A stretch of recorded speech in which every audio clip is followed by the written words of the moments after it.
Anda memasuki segmen Kompas Bisnis bersama saya Mario Sarong. Saudara, predikat orang paling susah ditebak tahun ini jatuh ke Presiden Amerika Serikat Donald Trump.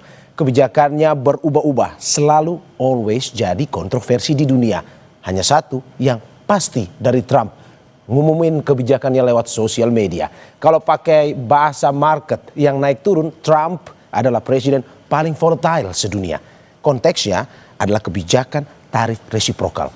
Indonesia sepakat kasih banyak akses ke Trump, tapi ternyata ini belum kelar. Masih ada drama yang belum to be continued ke 7 Agustus. Amerika Serikat punya presiden paling volatile se-Indonesia. Kompas Bisnis ajak Anda ke data selanjutnya. Indonesia selama ini menikmati tarif rendah ekspor barang ke Amerika Serikat, bahkan paling kecil 0% dan paling besar 5% kalau lihat datanya di tarif lama itu, saudara. Sebenarnya ketika Trump terpilih menjadi presiden kembali di Amerika Serikat, dunia sudah menebak-nebak apa gebrakannya atau apa nih toksiknya. Senjatanya dia selalu tarif, dan dari dulu Trump paling sebel sama negara yang bikin Amerika defisit. Di antaranya Tiongkok dan juga Indonesia. Dan 2 April, gebrakan dahsyat dirilis Trump dan mengumumkan Indonesia kena getok tarif 32%, saudara. Apa yang terjadi? Market meriang, rupiah lemas, padahal lagi libur lebaran saat itu. Trump panggil Indonesia buat nego, maju mundur penuh drama. Akhirnya diputuskan tarif buat Indonesia tidak jadi 32%, tapi 19%. Kami menolak, bilang Trump turunkan tarif buat Indonesia karena pada dasarnya tarif buat Indonesia naiknya terlalu besar. Kirain udah deal nih di 1 Agustus kemarin. Ternyata segala macam udah dikasih. Akses penuh sampai pengelolaan data pribadi. Amerika menang banyak. Mundur lagi ke 7 Agustus. Apa coba kalau bukan volatile, fluktuatif, labil dampaknya ke. Kita ke data berikut. Dan saudara, IMF menurunkan proyeksi pertumbuhan ekonomi tahun ini. Global dari 3,3 menjadi 3%. Indonesia dari 5% menjadi 4,8%. Dan Amerika Serikat dari 2,8% ke 1,9%. Anda lihat angkanya. Amerika sendiri anjlok, saudara, ekonominya. Trump ini tidak cuma bikin bingung dunia dan Indonesia. Masyarakat Amerika pun sebenarnya kena getah. Karena kalau beli barang, misal sepatu, baju buatan Indonesia, ya harganya juga jadi mahal.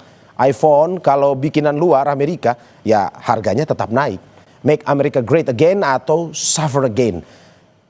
Ini pertanyaannya. Ya suka-suka Trump kalau kita bisa bilang ya. Coba nantinya kita akan tunggu inflasinya seperti apa. Daya beli di sana bagaimana? Apakah ekonominya lagi bagus aja kayak Amerika Serikat atau sebaliknya? Kita ke data selanjutnya. Amerika kesal ke Indonesia karena selama ini dia selalu tekor. Kami bumikan istilah defisit dagang dengan menyebutnya tekor. Di 2024 tekornya sampai 7 miliar dolar. Tahun ini tekornya sampai 9,7 dolar Amerika Serikat. Jadi angka dia ekspor ke Indonesia jauh lebih kecil ketimbang dia impor barang made in Indonesia. Kalau kami pakai data survei kontan, Trump ini bikin mayoritas CEO di Indonesia gloomy, galau dan gundah gulana dan nggak berani ekspansi. Prospek bisnis sendu, masyarakat makin pesimistis dapat kesempatan kerja formal. Dan saudara, tidak hanya itu, Menteri Perdagangan bilang negosiasi dengan Amerika Serikat memang masih terus berjalan. Harapannya negosiasi bisa menghasilkan tarif yang lebih rendah. Sekarang prosesnya masih berjalan ya, memang yang resiprokal kan kita dapat 19% itu berlaku 7 hari setelah tanggal 31 Juli kan kalau di pengumumannya. Dan sekarang proses negosiasi juga masih berjalan sebenarnya. Mudah-mudahan sebelum 1 Januari sudah selesai. Untuk komoditas Mungkin belum saya sampaikan dulu ya komoditas apa, tetapi paling tidak di dalam proses negosiasi nanti kita juga ingin mendapatkan penurunan tarif, ya seperti komoditas yang tidak dimiliki atau tidak diproduksi oleh Amerika. Namun saudara, OJK mengklaim stabilisasi keuangan Indonesia masih terjaga. Meski Trump terus bikin drama, OJK masih menunggu kesepakatannya dicapai secara resmi.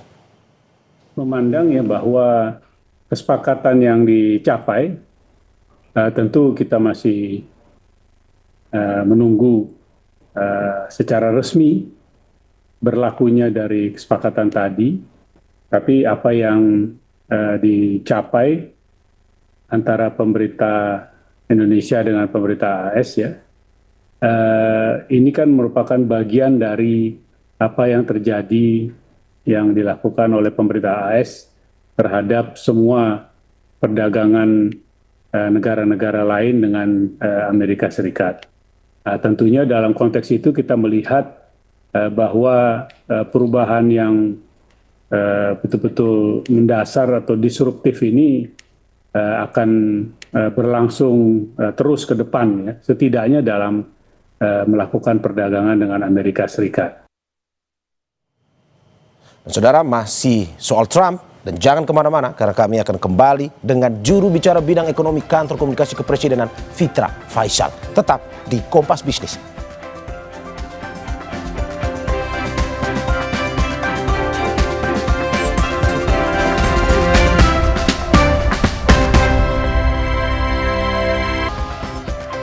Mulutnya memang jago jualan, pakai cara mengancam. Kemudian setelah dapat, langsung puja-puji Indonesia. Siapa lagi kalau bukan Donald Trump, Presiden Amerika Serikat. Kompas Bisnis tanya juru bicara bidang ekonomi kantor komunikasi kepresidenan Fitra Faisal. Mas Fitra, selamat pagi. Selamat pagi Mas Mario. Terima kasih Mas sudah bergabung di Dialog Kompas Bisnis pada pagi hari ini. Mas Fitra, kami hanya ingin memastikan apalagi yang belum selesai sebenarnya. Kenapa kesepakatan 1 Agustus ini mundur lagi ke 7 Agustus? Ya, jadi memang ada banyak yang perlu dinegosiasikan ya. Kan seharusnya kalau kita bicara 90 days supposed to be 90 deals. Nah, dalam POV pemerintahan Amerika Serikat ini juga sebenarnya less than ideal. Karena sampai pada 90 hari sebelum tariff halt itu kemudian dibuka, itu masih ada cuma 2 deals ya, 2,5 lah, karena satu lagi dengan China sebelum Indonesia masuk dan kemudian menimbulkan bandwagon effect. Jadi Mas Mario, kalau kita lihat timelinenya setelah Indonesia mendapatkan pemotongan dari 32 ke 19%, itu kemudian mengikuti Jepang, ada Filipina, ada dari Uni Eropa, dan kemudian diikuti yang lain-lain juga, termasuk dalam hal ini Thailand, Malaysia, dan seterusnya. Dan akhirnya apa? Kalau kita mengartikan ini secara subliminal, bahwa posisi Indonesia menjadi semacam set the tone, set the benchmark, dan menjadi contoh buat yang lain. Tetapi harus kita pahami juga bahwa ini belum sesuai dengan target dari awal pemerintah Amerika Serikat, 90 days, 90 deals. Oleh karenanya banyak hal yang masih perlu dinegosiasikan, makanya ada pemunduran ini. Dan untuk kita ya 32 ke 19% sebagaimana yang disampaikan Pak Presiden beberapa waktu yang lalu, sebenarnya kita belum puas ya, meskipun ini adalah yang the best deal yang we can have given the limited time ya, dalam jeda waktu yang sangat terbatas. Ya, ini suatu kemenangan awal, tetapi tentunya kita belum puas. Karena ada beberapa hal lain yang sedang diusahakan juga dari tim negosiator kita, bahwa ada barang-barang kita, produk-produk kita yang tidak bersaing langsung dengan produk-produk Amerika Serikat yang justru mereka butuhkan. Seperti misalnya nikel, kemudian ada produk-produk kopi, coklat, kemudian ada cinnamon, dan ada critical minerals, dan yang juga tidak kalah pentingnya ternyata yang juga menarik adalah aircraft components. Nah ini bisa sangat signifikan ya untuk pembangunan industri dirgantara kita juga, karena selain kita membeli misalnya Boeing, tetapi kita juga bisa menyuplai dalam konteks global value chain, dalam konteks industri kedirgantaraan. Dan juga tidak kalah pentingnya, ini juga ada potensi untuk kita mengembangkan value chain kita di critical minerals dan juga rare earth atau logam tanah jarang. Nah ini hal-hal yang masih bisa, window-nya masih bisa disepakati sampai tanggal 7 Agustus, meskipun ya limited time, bisa jadi ini yang kita terima di awal 19%, tetapi masih terbuka kemungkinan kita untuk kemudian mendapatkan tarif yang lebih rendah lagi, terutama untuk produk-produk yang tadi saya sebutkan itu bisa sampai 0%, Mas Mario. Oke, berarti bisa sampai 0% ya Mas. Tapi ini survei Kontan bilang mayoritas CEO ini gloomy, khawatir dengan kondisi di dalam negeri. Juga gentar dengan tekanan global. Akhirnya ini banyak dengan kondisi yang wait and see. Apa mitigasi pemerintah dampak hal ini ke sektor tenaga kerja misalnya? Ya memang kalau kita melihat CEO ini masih menahan diri ya untuk melakukan ekspansi. Tetapi setidaknya kalau kita lihat data di pasar, Mas Mario ya, setelah adanya pengumuman tariff negotiations dengan Trump dari 32 ke 19%, sampai akhir Juli, 28 Juli itu tercatat market kita rebound sampai 4,1% tertinggi ya di regional. Bahkan di atas Jepang ya, yang juga mendapatkan perlakuan yang serupa ya, dipotong hingga 15%, bahkan lebih rendah dibandingkan kita. Tetapi sentimen regional masih cukup positif ya, meskipun kemarin ada koreksi positif lah, koreksi sehat ya, karena memang sudah terlalu tinggi juga naiknya. Tapi dengan demikian kita juga melihat bahwa sebenarnya market sentiment ini masih sangat positif. Kalau kita lihat dari sisi real sectors, memang PMI kita terakhir masih di bawah 50, tetapi ini merupakan lonjakan yang tertinggi selama 5 bulan terakhir ya. Jadi kemarin posisinya 49, dia mendekati 50, sebelumnya 46. Ini adalah indikasi-indikasi awal bahwa sebenarnya meskipun mereka masih menahan diri untuk ekspansi, tapi di sisi yang lain sudah ada green light lah atau semacam silver line. Ada harapan ya ke depan bahwa akan lebih positif karena memang ke depannya Mas Mario, kita akan melihat bukan lagi tariff war, tetapi race to the bottom. Karena ketika Indonesia kemudian dijadikan benchmark regional, yang terjadi adalah semuanya pengen mendapatkan deal yang sebagus Indonesia, setidaknya di ASEAN. Dan ini akan memicu race to the bottom. Akhirnya tarif itu akan mendekati menuju 0%. Dan kalau itu yang terjadi, maka constraint secara global dari sisi demand itu akan berkurang. Dan pada akhirnya akan lebih positif ya untuk di second half di tahun ini, begitu Mas Mario. Oke Mas, kalau kita berbicara soal penurunan, ini sebenarnya pertanyaannya apa sebenarnya untung rugi tarif Trump bagi Indonesia? Karena sebelumnya 5%, bahkan 0%, sekarang jadi 19%. Kalau kita lihat bahwa ini lonjakan kenaikannya begitu tinggi, apa sebenarnya Mas? Ya, memang ini kita juga harus melihat bahwa POV dari pemerintah Amerika Serikat ingin melindungi industri dalam negerinya, terutama dalam konteks ini konstituensi Trump yang terkonsentrasi ya paling banyak di industrial belt ya, Michigan, Wisconsin, Tennessee, yang mana fokusnya ke manufacturing. Tapi di sisi yang lain tentunya sebagaimana yang Pak Presiden sampaikan, jangan sampai kemudian negosiasi ini kemudian menghancurkan industri dalam negeri, dan itu menjadi poin pentingnya. Dan sampai saat ini kita masih melihat bahwa 19% itu in relative term ya, kita dibandingkan dengan negara-negara lain. Kalau misalnya kita melihat hanya Indonesia sama Amerika Serikat, maka ini sangat merugikan. Tapi kita membandingkan Indonesia dengan negara-negara lain. Meskipun negara-negara lain juga sudah mendapatkan pengurangan tarif yang setara dan hampir setara dengan Indonesia, tapi untuk beberapa produk, misalnya produk ikan crustacean, itu juga termasuk yang paling rendah di regional bahkan di dunia. Kemudian produk bahan daging dan olahannya, biasanya kita bersaing secara langsung untuk masuk pasar Amerika Serikat dengan Kanada dan juga Thailand. Tapi sekarang secara relatif ketika kita mendapatkan tarif yang lebih rendah dibandingkan dengan Thailand dan Kanada, itu menjadi lebih kompetitif gitu ya. Jadi ada potensi trade diversion. Dan dengan demikian ketika kita menghitungnya dalam ekosistem keseimbangan umum, ini menjadi lebih menguntungkan untuk kita dalam konteks trade diversion. Dan dalam beberapa perhitungan simulasi bahkan ada proses atau potensi penciptaan tenaga kerja karena ada keuntungan-keuntungan ekonomi yang muncul akibat dari perbedaan tarif antar negara. Tetapi tentunya kita belum puas, Mas Mario, sebagaimana yang saya sampaikan tadi, masih ada negosiasi-negosiasi yang perlu kita lakukan lagi karena pada akhirnya ya ini adalah untuk keuntungan dan kebermanfaatan masyarakat Indonesia juga. Meskipun juga kita juga harus melihat ada POV dari pemerintah Amerika Serikat, sehingga pada akhirnya akan ketemu titik konsolidasinya dalam negosiasi, yaitu the lowest common denominator, win-win. Oke Mas, tapi juga yang ingin orang tahu, apakah Trump yang volatile lewat kebijakannya ini punya andil besar pada pertumbuhan ekonomi kuartal 2 yang hari ini bakal diumumkan BPS? Ya, jadi ada beberapa dasar beberapa lembaga internasional termasuk World Bank dan IMF untuk merevisi ke bawah ya pertumbuhan ekonomi global dan juga Indonesia. Ya, sebelumnya kita diprediksikan 5,1%, tetapi karena ada tarif Trump ya sampai 32% itu menjadi 4,7% dan 4,8% untuk IMF dan World Bank. Nah, itu asumsinya memakai target atau tarif yang sebelumnya. Tetapi ketika ada potensi race to the bottom tadi, secara global berturun menjadi lebih rendah constraint tarifnya, sementara secara bilateral kita juga lebih turun constraint tarifnya, itu kemudian ekspektasi di semester 2 harusnya lebih tinggi ya, karena yang menjadikan dasar revisi ke bawah dari IMF dan World Bank itu adalah dari tarif Trump. Ketika ada pemotongan dari tarif Trump, meskipun potensi inflasi dan constraint dari global demand itu masih cukup tinggi, karena dibandingkan dengan baseline yang di tahun lalu yang cuma 5%-an menjadi 19% untuk Indonesia dan rata-rata 20-30% untuk dunia, ini tentunya menjadi lebih buruk untuk dari sisi global demand. Tapi di sisi yang lain, kalau dibandingkan antara semester 1 dengan semester 2, iklim atau environment-nya jauh lebih positif. Tetapi more or less kita juga sudah melihat bahwa pemerintah dalam hal ini di kuartal kedua ya sudah kemudian menggelontorkan stimulus fiskal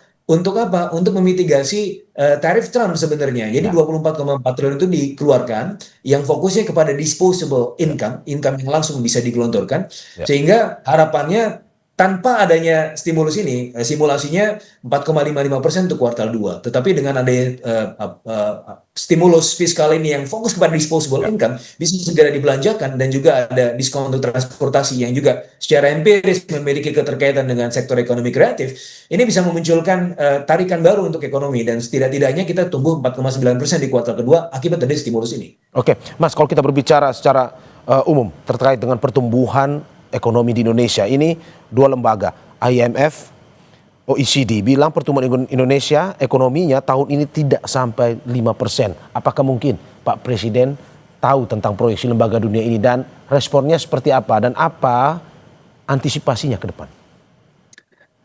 Sangat paham, dan itu sudah terinformasi dengan baik ya, karena memang ini sudah pengetahuan yang sudah terbuka untuk umum.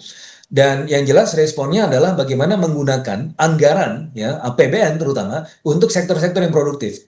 Makanya kenapa kita punya Inpres 1 2025, Mas Mario, adalah untuk mengalokasikan anggaran, merealokasikan anggaran dari sektor-sektor yang tidak produktif menjadi yang lebih produktif. Sebagai contoh, di kuartal kedua tanpa ada stimulus itu cuma 4,55% pertumbuhan ekonomi.